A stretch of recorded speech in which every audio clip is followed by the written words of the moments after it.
Greetings, community. We are 1-2. Comic Talk. And we got a lot of books this time. Our pre-order arrived. Along with, there's 3 books here that are 2 books I got on eBay thingy stuff, and one of that book I got at another shop that I didn't actually get to put into last week's stuff. So those are the 3 that are on top. So we're getting right into it. What If, issue number 3. So this is a design cover.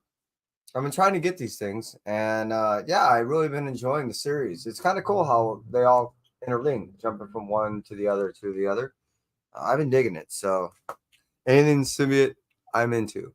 Hey, Las Cruces, I appreciate you kind of being here, and I know that, you would be here the whole time if it wasn't for that doctor's appointment. I hope this is routine and nothing real. Christine, appreciate you hanging out and dancing with us and saying hi to Las Cruces. That was one of the actual variants that I was speaking of. This is a 1 per store. I definitely needed this thing, and now I got to get it signed. So yeah, Tony, another book for you, along with another book for you. This is the 1 in 50 for Uncanny Valley, and I do have, I think, 2 of these, but this was such a great deal, I couldn't help myself. So I got 3. Looks like it's in good condition. I'm now seeing a little ticky tick right there, but is okay. All right, moving on with now an old stuff. So these are, yes, very old books, 3rd print. I ended up getting a good deal on them, so I had to pick them up. I was like, wow, for what these things are supposedly going for nowadays, I had to get it. So yeah, I just like the Gleason covers, 3rd print. The same. Along with this was another restock reorder thingy. I only had one of those things, and I couldn't bear not having another. But then we get over to Spider-Boy issue number 6, cover A. This has been an awesome series, and we're getting close to the wrap up of the first arc right here. So this is something that I'm definitely looking forward to reading, and I am digging thoroughly. Kai definitely has a variant right there. And I just realized that I didn't get the Spider-Man issue number, what came out today. What is that, 48? They have a variant that's identical to this one. And I just recalled that, and I didn't get it. So I got to go run in the store. Not right now, but Spider-Woman issue number 6. This has been a decent read. Only been doing it because Spider-Boy made an appearance. And yeah, I was trying to wean it out, but being the Spider-Boy made an appearance, and there I am, reading Spider-Woman all over again. Amazing Spider-Man issue number 46, I believe, right? Tell me it's 46. Yeah, I did read 45 the other day, and I am starting to catch up. So I believe 47 is in there. And yeah, and that's one that's actually starting to really turn the tides to where we're going to go throughout the next whole arc, where it's going with whole Ben, Hallows Eve coming back. So I am so looking forward to getting into all this. Definitely. And then I've been getting all these things. I can't help myself with these Disney covers. Do I need them anymore? No. I felt like I just absolutely had to have them all. But I mean, look how cute that is. Seriously. Ultimate Spider-Man. Now, if you know, you know. This has been a really great read. Really fun. A nice, number 3, a nice, refreshing look at a character that we already presently know. And being that they're reintroducing a character in a slightly different way, it's been refreshing to see something that we already know in a different light, but something not so unfamiliar. We're not enjoying it. So I think that's what, overall, I think that's what everyone's been embracing about that story. So Ultimate Spider-Man issue number 3. And here's one of the variants. I've been getting all these. I think they're calling them the special variants. So yeah, there's an issue number, cover B on this. It's been really, really cool. I've really been enjoying it. Cool green goblin cover. Yeah, now I was reluctant on getting this, but when they were talking about the whole proto-goblin, the goblin before the goblin, I just had to get it. And so this was the cover A, and Kai has a blank variant, which I do have now 2 of those. And yeah, when it comes to like these really funky colored ones, the greens, the purples, you know, I just have to get them. Was it Hercules? This came out with an orange one, which I was trying to chase another one and I didn't get it. So yeah, I like these sketch covers. Spectacular Spider-Man issue number 2. First one was great, and I don't know about you, but I've been really enjoying the fact that Miles and Peter, their interaction is unique, and I really, really enjoy it. It really works well together, these two characters. So I'm looking forward to this being a series that I really hope that they make an ongoing, which I doubt they will. But if they even popping in and out with these little minis like that, I'd be more than happy. So Superior Spider-Man. Now, this is something that initially was only supposed to be a 6 issue mini, and it looks like they're going to make it into a 12 issue and possibly also an ongoing. So this was kind of a surprise on one, the popularity, and two, the fact that it was only supposed to be what it was and what it's turning into. So I've been digging that. Yeah, Miles. Now I got a few of these 18. This makes it a legacy number of 300. You'll see that 300 right underneath the number 18. And yeah, here's the cover A, which, I mean, gives us like a Sinister Six type characters, along with that character right there. Hightail has been the real big one. So if you did get an issue, Miles Morales issue number 6, as far as the spec is concerned, that's been going up due to that character Hightail. Yeah, and I've been digging it. Oh. Yeah, go ahead. Oh wait, no, I think that's the blank cover. Yeah, or the insignia cover, as they're calling it, with trade dress. They got kind of like another one going on. Now it's Garson that always does those collage variants. You'll see a bunch of Spider-Man all over within there. It's just pretty cool. Yeah, man, you can spend just forever looking through there. Kind of mind-boggling when you start getting into it. All right, now we're getting into 9. What is that? 18 still? Okay, never mind. So that's the last variant I have for 18. This one is just kind of sexy if you got it. You know what I mean? I think they were calling it the Human Torch variants. Rather unique. All right, now we're getting into 19. Yeah, now this is where it begins a whole new arc, and yeah, I'm looking forward to how this goes, because I mean, it seems like Miles is just constantly on the run. So now that he's got, you know, I think the whole Sinister type 60 thing starts coming back at him or something like that. I don't know. I do know that this is the beginning of another arc that is taken off, and this is supposed to last also for a few issues. And I think that's bleeding into what's going to be happening this summer with Blood Hunt too. Also, I should say. As a Spider-Verse, this is issue number 2. I have issue number 2 and 3 in there. This is an introduction of, as they always do, with a new character, Spooky Man. This looked pretty interesting to me, so I am looking to get into this. And as I always do, I think there's like 3 stories in this.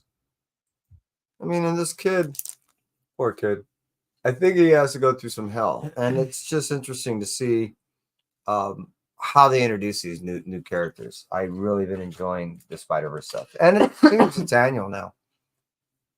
You're allergic to me. So this is I think it's cover Cyborg Spider-Man. Cover D. Yeah, I guess it's a character that was introduced years ago. So I'm looking to see what that's all about. I'm totally unfamiliar. All right, now we got a few of these.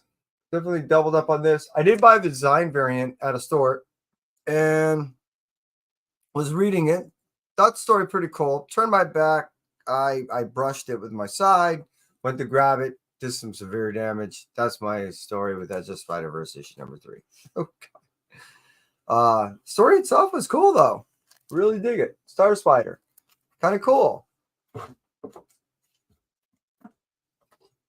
And yeah, that variant. That I had to get it. I was like, whoa, that's cool. Seriously cool. Got an Incredible Hulk here. Yeah, now it's issue number 10. I'm a little behind. Got to read up to 9, and I think it's pretty cool. Issue 10 and issue 11 are both in here.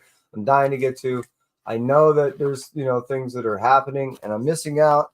I'm just, like I said, it's a monthly pre-order. So I'm a little behind. So here's issue 11. Dying to get into this thing. I've been digging what they've been doing with the Hulk of late. Johnson is doing a really marvelous job on this thing. And I think he was doing this. I forgot. I want to say it the whole time. It's been really cool. I've been really digging what's going on with the Hulk, and it's just been horrifically awesome. I've been getting all these giant size, and I've been liking the floaty head villain stuff. So I've been getting all of those. I've not been getting the cover A's on these things. Oh, it's cute. I think it's unique. So that's why I've been getting them. Yeah, let me get rid of this stuff for you. And jackpot. I've already read this, so this is issue number 1. I did go to the signing event, so I got the cover A, and I did get a foil cover. I do have these things signed, but I did not receive the monthly pre-order, so I did get to read it on this, even though it was a signed book and I usually don't touch. So yeah, I've really been digging this. I'm liking what Celeste is doing with this thing, Brofman, and she's just doing a marvelous job. Look how sexy as hell. I'm gonna blind you. Yeah, and I really been enjoying the story. Ms. Marvel, Mutant Menace, also enjoying the story. Iman and Sabir are doing a great job with this thing. It's fun. It's light. It's definitely kind of an all ages style of book. And again, it's just something that it's very enjoyable to read because it's not too heavy. So it's been interesting. Looking forward to being this character's back. I want to see what's going on. I think it was Ms. Marvel issue 11 when that character made its first appearance. Can't remember. Yeah, now Hood, he's the perfect character to be a new Ghost Rider. So after leading on the edge of the last page and leading to the last 2 pages of the story of the first issue, we do get to see Hood. Hey, Great Legend. Basically all fired up and ready to go as a new Ghost Rider. So I'm looking forward to getting into issue number 2. Yeah, I figured you were going to do that. Hey, Tukan, Legend. Hope you guys are doing well. Yeah, as I made mention, Uncanny Valley is definitely a story that I thoroughly enjoy. I do have the variants down there. I do have some signed covers. I did meet with Tony. I was just telling Kai about this because he was hitting me up. It's a story of a kid finding out that he's part cartoon. And at the end of the day of school, which he didn't have a very good day at, he's being chased by crows and he's running from his life from, well, Live Action Inc. So it's really interesting on where this story is going. It was told to me that it was supposed to be a 12-issue storyline that would be cut to 6 issues if it didn't make its initial selling amount what it would have to be for its entirety to do 12 issues. It did meet the minimum amount, so we just got to wait and see if we get 12 issues or not. I hope so. Now, Teenage Mutant Ninja Turtles source book issue number 2. I'm going to wait until I get all 4 until I read this thing. It reads very like a manual. It's very forensic. It's just like point A, point B.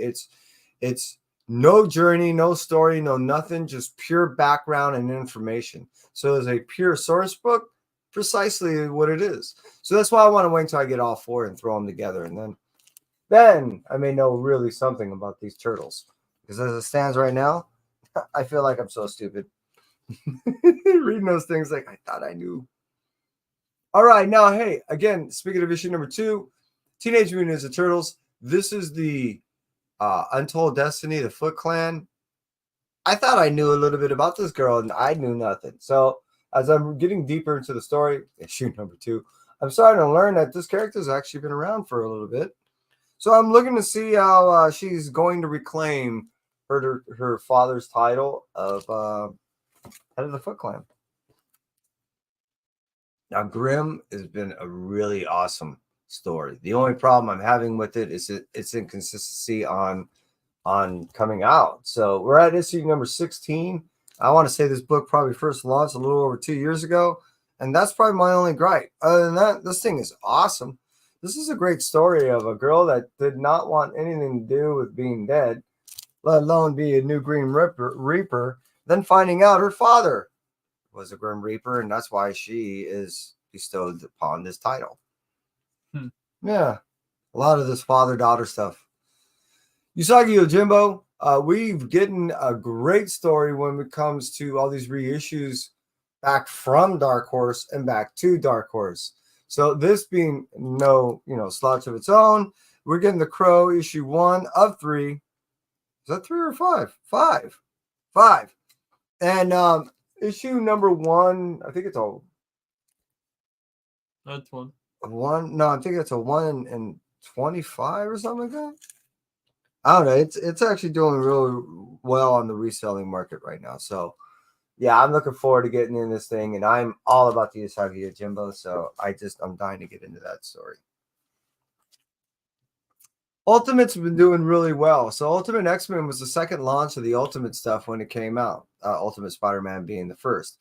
This is a unique story when it comes to X-Men stories because we're getting individual characters and not a whole team that's being introduced. So if you're used to the team style story, it might have been difficult for you to go ahead and get into this book. For me, I'm not really a team person. But being that I was already reading a lot of the Peach Momoko stuff with all the different looks and different feels through Demon Days of these different characters through Marvel, I was kind of prepared for that. So this has been actually something that has been really easy for me to jump into. It's been an interesting read through Peach. Carnage 6, I did already read it. I knew it was coming in, and I just couldn't wait for it to come. So, yeah, as this escalates into the Venom Carnage war that we know is going to transpire this summer, this is getting heavy. And I think Dylan is really above his head in this. He's starting to get neck deep, and he's realizing he's going under the water fast. And here we are with Carnage number 6. This is the connecting cover. So I've been only now realizing, I don't know, maybe about a month ago actually, that I have to get all these things if I want this thing to work. And I've been scattering around. So I've got some in the pre-order. I've had to go to the stores. Yeah. It's been a headache, only after which I end up finding out there were connecting covers. Simian Spider-Man 2099, issue number 2. I don't know about you, but this has been an awesome read.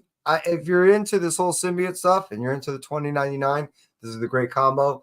This story is picking up right after Spider-Man 2099 issue 43. Yeah. And I don't have it. I definitely would like to get the arc, so I might have to get some of that backstory stuff. As far as this is concerned, it is a standalone. You don't have to know that backstory stuff. I didn't. And it does jump right into a quick accelerating adventure and action. And if you're not ready, your neck's going to snap right off, but you're going to enjoy it in the meantime. So I definitely do recommend it if you are into the whole symbiote Spider-Man stuff or the 2099 stuff, or if you once were into it, this takes off right where you left off way back in the 90s. So yeah, I've already, like I said, just read issue number 1, and I've really been enjoying the ride. Appreciate you being here, Kenneth. 32. Just read 31 last night, and I'm dying to get into this. I am so dying to get into this. So, yeah, this is another one of those connecting covers. I think it connects with this one. It goes like that. How's this work out? Doesn't work out. I think it connects to another one. Definitely connects to a different one. Dang it. All right, well, hey, look. Yeah. We got a what if Venom, though. Yeah, we do. Like I said, I've been digging these things. Issue number 2 was the Wolverine. Issue number 1 was She-Hulk. And now here we get, as issue 2 led to, I don't believe I just said it like that, but we get a Venom Supreme. We get it jumping on to the Sorcerer Supreme, and we're seeing that what if story. So I'm definitely looking forward to that. That would be an interesting combination. I've been dying all these Secret Wars. I've been getting into them, and I didn't read the original series, so as opposed to chasing all that down, it was considerably easier to just jump into the series as it's been relaunching. All 12 issues are coming back out, and I've been enjoying it. It's been all right. Would I recommend it? No, I no. Unless you know all these characters, unless you know their backgrounds, unless you know what's going on, and unless you're almost in the time period, would it then be enjoyable? I'm only regressing, so it works out for me. I don't mind that. But yeah, it's a little, by today's standards, almost painful. Doctor Strange is quite the opposite. This has been an enjoyable read and a half. This has been very much enjoyable. I've been liking the pairing of these two characters with Clea and Doc. It's been working out real well, and it's been providing a very solid read, in my opinion, as far as Marvel's concerned on their books. Strange has been considerably one of the most consistent reads out there. This leads into the whole next book that we're going to get from after this, which was that Roxanne thing. So this is Immortal Thor, issue number 9. This is cover A. Kai has the variant. I'm interested to get into this and see how it works out, because it does touch on some of that in the last issue of Thor number 8. We've seen how this all leads to this Roxanne thing. So I want to know what that's all this corporate version of Thor. So let me see what that's going at. So I believe that's probably it. No, that's yeah, that was one of those vampire ones. We're gonna end up seeing this whole vampire thing come out real big time with the whole blood hunt coming very, very soon. More Thor. Now this is the one I was talking about with that whole Roxanne Presents. So this is issue number 1. This is the cover A. Kai has a variant, and I'm looking forward to getting into this thing. What is this whole corporate version? What does it mean? What is it about? Why? Why? I got questions. All right, getting into the Energon universe. This is a Duke 4 of 5. 5/5 came out on 4/24 of 2024, which is also today's date, coincidentally. I'm looking forward to getting into this, and I'm interested to see how 5 leads into the next phase, which is going to give us Destro and a few other books. So we know that Duke is going to somehow get inducted to G.I. Joe, but how it works out, we're not quite certain. So I'm looking forward to reading that. All right, sticking with the whole theme, Transformers. Yeah, they're more in the MCI. And if I recall, issue number 7, there's something significant that happens in here. This is like a turning point. So I'm looking forward to getting into this thing. This, and I think Void Rivals, along with, I'm not certain, maybe G.I. Joe isn't, are the ones that are going to be the ongoing. So I am looking forward to getting into this. Definitely an awesome book. Cobra Commander. Now this is a 5-issue mini, and what we're seeing is we're getting a great introduction of what this guy's all about.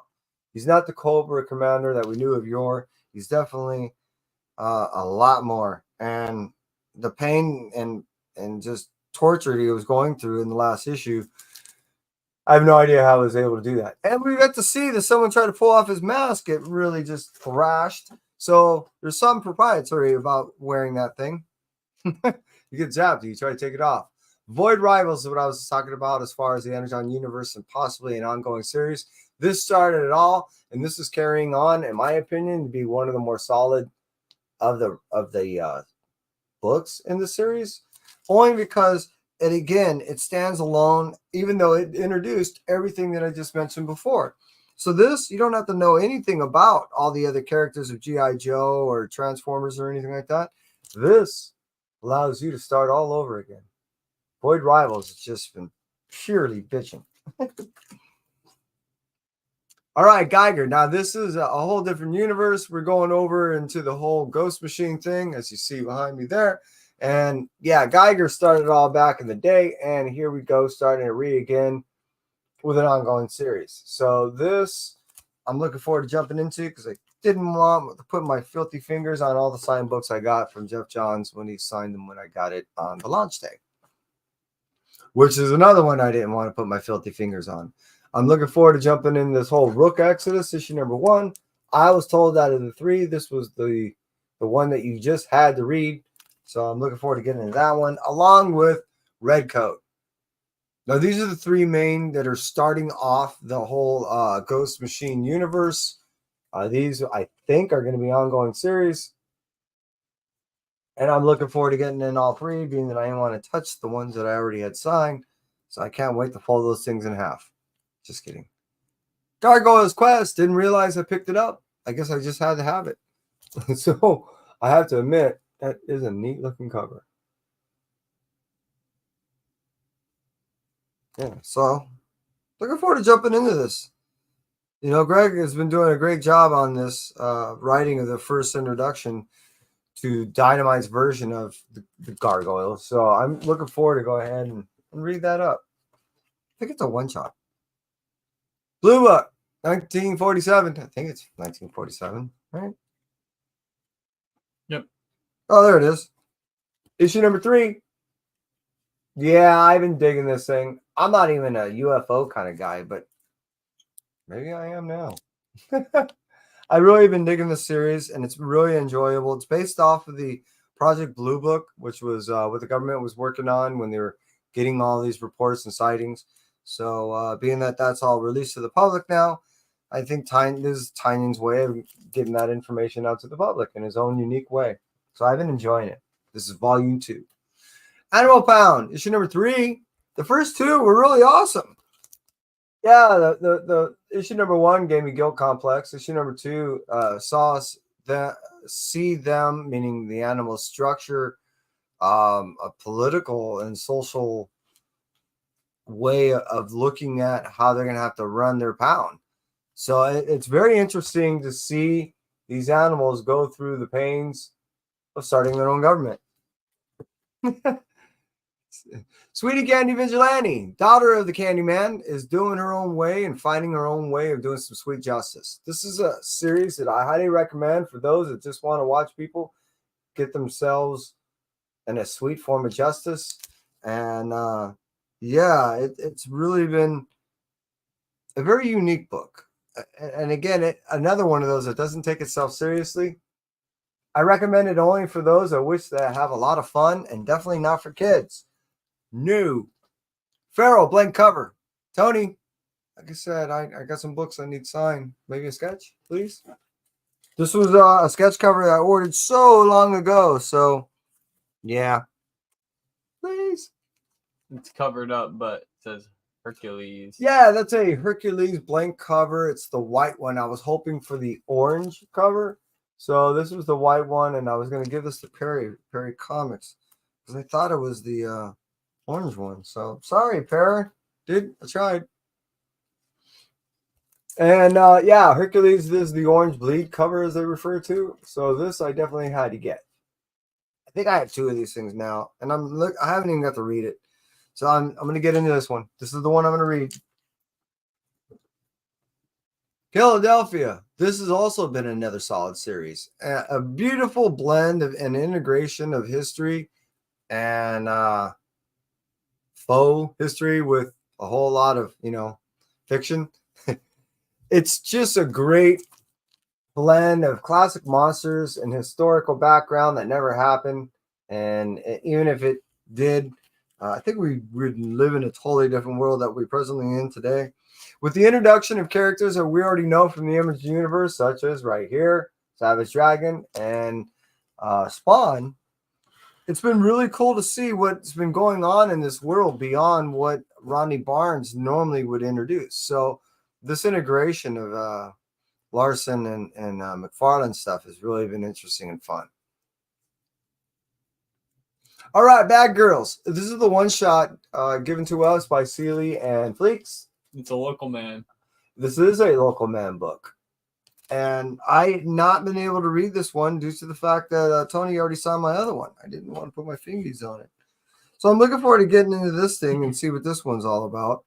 Because I am loving Local Man. It is a really interesting book of a fallout hero trying to go back to his home and hoping that he can be accepted in his hometown. And he's definitely not.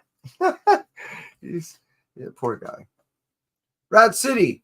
This is a supporting book offshoot from the Tales of McFarland Land, and it's Erica. I think it's Erica Schultz that's doing this. Yeah, she's writing this one, and this is her first book to write with the whole Image people on this supporting Spawn universe. So I know she was really excited about this, and I do know that I ended up picking up a couple of blank covers.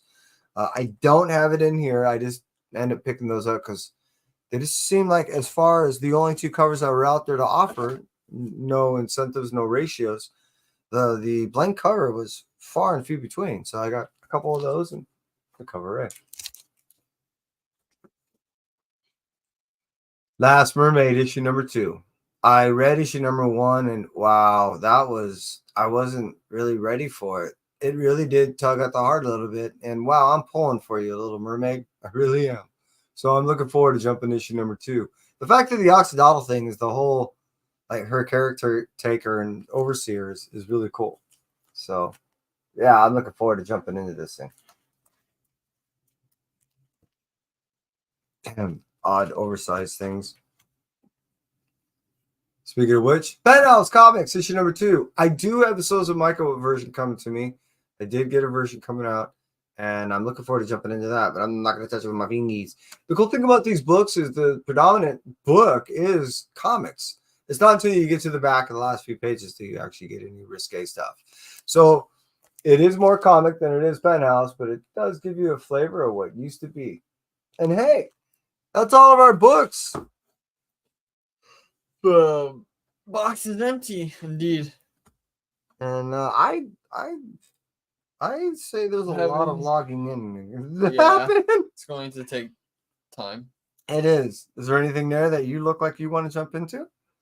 You're talking about Uncanny. But maybe you're at City. Oh, yeah? Could look neat. Just from cover looks. At first I thought that was a gigantic blade. Well, and I just look at that and it's immediately like super cyberpunky. I mean, it's literally like from you ask me, it's spawn on cyberpunk because he's literally got all this like, oh yeah, for sure. Look close, you see that's like a tech jacket thing, but they just added that that's not doing anything for him. He's just looking cool with it. Mm-hmm. But yeah, very techy. Yeah, it's really a cool cover. For sure. All right, I think that about wraps us up. Well, 1, 2. Comic Talk. Catch you in the next stream. Thank you for watching. We appreciate you, and see you next time.